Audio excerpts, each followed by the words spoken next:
آج ہم نے اپنی آنکھوں سے یہ مشاہدہ کیا ہے غزہ کی سرزمین پر، فلسطین میں 15 مہینے کے بعد آج صہیونی حکومتیں اور یہودی غاصب حکومتیں صلح کرنے پر اور ایگریمنٹ کرنے پر مجبور ہو گئی. دنیا ان کے منہ پر تھوک رہی ہے. تم 50,000 سے زیادہ لوگوں کو قتل کر کے صرف 200 لوگوں کو چھڑانے کے لیے آج بھی فتح کا جشن منا نہیں پا رہے ہو، بلکہ پھر جھک کر کے ان کے ساتھ معاہدہ ایگریمنٹ کرنے پر مجبور ہو. یہ فتح ان بچوں کی نہیں ہے تو اور کیا ہے، ان مظلوموں کی نہیں ہے تو اور کیا ہے، جن کے پاس کھانے کو روٹی نہیں ہے اور پہننے کو کپڑے تک نہیں رہ گئے، ان کے علاج معالجے کے لیے دوائیاں نہیں رہ گئی، لیکن عزم اور حوصلہ ایسا ہے کہ اللہ ابھی ہمارے ساتھ. ایسا نہیں ہوتا. اسلام زندہ ہوتا ہے ہر کربلا کے باہر، اور اللہ کی مدد آتی ہے، یہ بھی نہیں ہے کہ نہیں آئے گی. کچھ لوگ مایوس ہوتے ہیں، کچھ لوگ نروس ہو جاتے ہیں اور بھاگنے پر مجبور ہوتے ہیں. یہ امتحانات کی گھڑی ہوتی ہے. ایک حدیث پاک میں آپ کو بتاتا ہوں. اللہ کے نبی صلی اللہ تعالی علیہ وسلم ارشاد فرماتے ہیں کہ آخر زمانے میں ایک ایسی عظیم جنگ ہوگی ایمان والوں کی اور رومیوں کے درمیان. کفار و مشرکین ہیں اور مسلمین ہیں. اس کو ملحمۃ الکبریٰ کہا گیا ہے. قیامت سے قریب ہونے والی یہ سب سے بڑی جنگ ہے. اسی سے آپ اندازہ لگائیں. اللہ کے حبیب صلی اللہ علیہ وسلم ارشاد فرماتے ہیں کہ اس میں کفار و مشرکین 80 جھنڈوں کے نیچے آئیں گے اور ہر جھنڈے کے نیچے 12,000 کی فوج ہوگی، جو تقریباً حساب کرنے پر 9,60,000 کی فوج بن جاتی ہے. اگر وہ مومنین سے مقابلہ کرنے کے لیے اتنی بڑی فوج ایک جگہ جمع ہوتی ہے تو پھر اس جنگ کا اندازہ کریں کتنی بڑی. اس کو الملحمۃ الکبریٰ کہا گیا ہے اس لیے کہ اس میں گوشت کے چھیتڑے اڑیں گے. ملحمہ جو کہا گیا ہے عربی میں کہ گوشت کے ٹکڑے ٹکڑے دیکھے جائیں گے، اس قدر اس میں جانیں جائیں گی. اس جنگ کے متعلق جو اللہ کے حبیب صلی اللہ علیہ وسلم نے پیشین گوئی کی ہے، جو پہلے سے خبر دی ہے، وہ کیا ہے؟ فرمایا کہ پہلا دن جب ہوگا مقابلہ کا تو اس میں مسلمانوں کی جماعت میں تعداد کتنی ہوگی یہ تو نہیں بتایا گیا. کفار و مشرکین کے تو بتایا ہے کہ 80 جھنڈوں کے نیچے آئیں گے، لیکن مسلمان اور مومنین جو لڑ رہے ہیں ان کی تعداد کا کوئی علم نہیں ہے ہمیں. لیکن یہ پتا ہے کہ ان میں سے 1/3 ایک پوری جماعت کا 1/3 حصہ میدان چھوڑ کر بھاگ جائے گا. جنگ میں سے وہ میدان چھوڑ کر بھاگ جائیں گے جب اتنی شدت کی چیز ہو رہی ہو، مصیبت آ گئی ہے، تکلیف آ گئی ہے. 1/3 میدان چھوڑ کر بھاگ جائیں گے. اور ان پر کیا فرمایا حضور پاک صلی اللہ علیہ وسلم؟ فرماتے ہیں وہ دنیا کے روئے زمین کے بدترین لوگ ہوں گے، ان کی توبہ بھی قبول نہیں ہوگی. وہ سب سے بدترین لوگ ہوں گے، پیٹ دکھا کر جو نکل چکے. دوسرا مرحلہ آئے گا، دوسرا پڑاؤ. ایک بہت سخت سٹرگل کرنے والا میدان ہے، مصیبت اٹھا رہے ہیں، مشقت اٹھا رہے ہیں.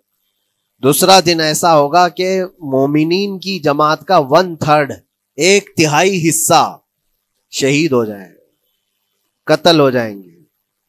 سوچو یہ بہت بڑی بات ہے. یہ دونوں چیزوں پر میں آج آپ سے گفتگو کرنا چاہتا ہوں.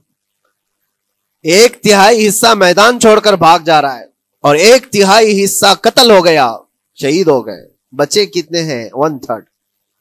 لاسٹ میں 1/3 حصہ بچا ہے. یعنی ایک میں اگر 3 پارٹ کریں تو 2 پارٹ تو ختم ہو گئے، 1 پارٹ بچا ہے. اور اللہ کے نبی صلی اللہ علیہ وسلم فرماتے ہیں اللہ رب العزت اس آخری 1/3 حصے کو فتح مبین عطا فرمائے گا.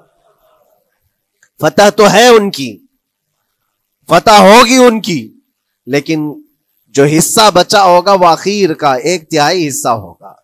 اب اس پر مجھے عرض یہ کرنا ہے، مومنوں کو اگر فتح دیکھنا ہے، اللہ کی نصرت اور مدد دیکھنی ہے، تو یہ 2 چیزیں تو برداشت کرنی پڑیں گی. کون سی؟ پہلی چیز اپنوں کا چھوڑ کر بھاگ جانا، اور دوسرا اپنوں کا اپنے سامنے مر جانا. یہ دونوں چیزیں ہمیں دیکھنا پڑے گا. بہت سارے ایسے ہوں گے جو چھوڑ کر جا چکے ہوں گے، دامن چھڑا رہے ہوں گے، بھاگ چکے ہوں گے، اور کچھ وہ ہوں گے جو لڑتے لڑتے اپنی جان دے چکے ہوں گے. یہ دونوں بھی بہت سخت مسئلے ہیں میرے عزیزوں. انسان کو یہ پگھلا دیتی ہیں چیزیں. اگر آپ کو ایسا لگے کہ میرے اپنے جاننے والے لوگوں میں سے کچھ لوگ مجھے چھوڑ کر بھاگ جا رہے ہیں تو یہی انسان ٹوٹ جاتا ہے. اس کے دل کی کیفیت بدلنے لگ جاتی ہے. وہ پھر مایوسی کا شکار ہونے لگتا ہے. میری جماعت میں 100 لوگ تھے، 90 تو بھاگ رہے ہیں، 10 کیا کریں گے؟ اس کا اندر سے جو عزم تھا، حوصلہ تھا، وہ ڈاواں ڈول ہونے لگ جاتا ہے. اپنوں کا چھوڑنا یہ بہت بڑی آزمائش ہوتی ہے. وہ کسی بھی میدان میں آپ دیکھ لیں، کسی بھی میدان میں اپنے لوگ اگر چھوڑ دیتے ہیں تو یہ اس کے لیے آزمائش ہے بہت بڑی. اور دوسری آزمائش تو یہ ہے، بچے آدھے تھے اس میں سے تو آدھے انتقال کر گئے. کبھی میرا عزیز دوست، کبھی میرا عزیز مشورہ دینے والا مشیر، کبھی بہت زیادہ مجھے سپورٹ کرنے والا، ایسے لوگ جب انتقال کرنے لگ جائیں تب پھر آدمی پھر ٹوٹ جاتا ہے. کچھ تو بھاگ گئے اور کچھ تو قتل ہو گئے، میں کیا کروں گا؟ میرے عزیزوں، جو آخر میں بچنے والے لوگ جو ہوتے ہیں نا، وہ معمولی نہیں ہیں. وہ اللہ کی ذات پر سب سے زیادہ توکل کرنے والے لوگ ہیں. ان کو کوئی چیز ہٹا نہیں سکتی. اپنوں کی بے وفائی بھی ان کے قدموں میں لرزہ نہیں لاتی، اور اپنوں کا انتقال ہو جانا بھی ان کے حوصلوں کو نہیں توڑتا. تبھی جا کر کے اللہ تعالیٰ انہیں فتح مبین عطا فرماتا ہے. اور یہ چیز ملحمت الکبریٰ میں دیکھی جانے والی تھی جو قیامت کے قریب ہونے والی جنگ ہے. لیکن میرے عزیزوں، آج ہم نے اپنی آنکھوں سے یہ مشاہدہ کیا ہے غزہ کی سرزمین پر، فلسطین میں 15 مہینے کے بعد آج صہیونی حکومتیں اور یہودی غاصب حکومتیں صلح کرنے پر اور ایگریمنٹ کرنے پر مجبور ہو گئی. دنیا ان کے منہ پر تھوک رہی ہے. تم 50,000 سے زیادہ لوگوں کو قتل کر کے صرف 200 لوگوں کو چھڑانے کے لیے آج بھی فتح کا جشن منا نہیں پا رہے ہو، بلکہ پھر جھک کر کے ان کے ساتھ معاہدہ ایگریمنٹ کرنے پر مجبور ہو. یہ فتح ان بچوں کی نہیں ہے تو اور کیا ہے، ان مظلوموں کی نہیں ہے تو اور کیا ہے، جن کے پاس کھانے کو روٹی نہیں ہے اور پہننے کو کپڑے تک نہیں رہ گئے، ان کے علاج معالجے کے لیے دوائیاں نہیں رہ گئی، لیکن عزم اور حوصلہ ایسا ہے کہ اللہ ابھی ہمارے ساتھ. میرے عزیزوں، ان کے توکل اور ان کے عزم کے متعلق یہ صرف اور صرف اخبار کی باتیں نہیں ہیں، سوشل میڈیا کی باتیں نہیں ہیں. مخبر صادق رسول کریم صلی اللہ علیہ وسلم نے 1400 سال پہلے ہی بشارت دی تھی.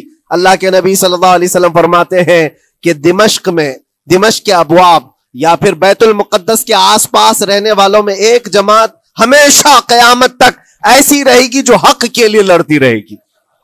حضور پاک صلی اللہ علیہ وسلم فرماتے ہیں حق کے لیے وہ لڑتی رہے گی، قیامت تک ایک جماعت ہوگی. اور ان کی فضیلت میں میرے آقا فرماتے ہیں کہ ان لا یضرهم خذلان من خذلهم، ان کو دھوکہ دینے والوں کا دھوکہ ان پر کچھ اثر نہیں کرے گا، یا پھر ان کو چھوڑ دینے والے یا ان کی بات نہیں کرنے والے، یہ سب چیزیں ان کو کچھ بھی ضرر نہیں پہنچائیں گی. میں اس سے قبل اسی مسجد میں آپ کے پاس اس حدیث کو دہرا چکا ہوں، بیان کر چکا ہوں. اللہ کے نبی صلی اللہ علیہ وسلم فرماتے ہیں ان کو کوئی چیز نقصان نہیں پہنچائے گی. دھوکہ دینے والوں کی دھوکہ دڑی ان کا کچھ نقصان نہیں پہنچائے گی. آپ ہو سکتا ہے سوال کریں، عمارتیں ٹوٹ کر راکھ میں بدل گئی، ہزاروں بچے قبروں میں سو گئے، کتنی عورتیں بیوہ ہو گئیں، کتنوں کے گھر اجاڑے گئے، کتنوں کے ہاتھ پیر توڑے گئے ہیں. بمباری میں وہاں پر کون صحیح سلامت رہا؟ 2 لاکھ کے قریب لوگ متاثر ہوئے، اور مولانا آپ کہتے ہیں حضور نے فرمایا حدیث میں ان کو کچھ نقصان نہیں ہوگا. یہ نقصان نہیں ہے تو اور کیا ہے؟ ہو سکتا ہے آپ کے ذہن میں یہ سوال گردش کر رہا ہو، آپ بار بار یہ سوچ رہے ہوں گے اللہ کے نبی نے فرمایا ان کو کوئی چیز نقصان نہیں دے گی، دھوکہ دینے والوں کی دھوکہ دڑی سے ان کا کچھ بگڑے گا نہیں. اتنا تو بگڑ چکا، پورا راکھ میں بدل گئے، علاج کرانے کے لیے دوائی تک نہیں ہے، تو پھر کیا؟ اللہ کے نبی نے کیا فرمایا کہ ان کو نقصان نہیں پہنچے گا، ان کو ضرر نہیں ہوگا. پھر یہ ساری تکلیفیں اور یہ ضرر کیا ہے؟ میں بتاتا ہوں میرے عزیزوں، جسم کا نقصان، جان کا نقصان، مال کا نقصان، جائیداد کا نقصان، یہ اللہ کے نبی نے نہیں فرمایا. یہ نقصانات مومن کے لیے کوئی معنی نہیں رکھتے.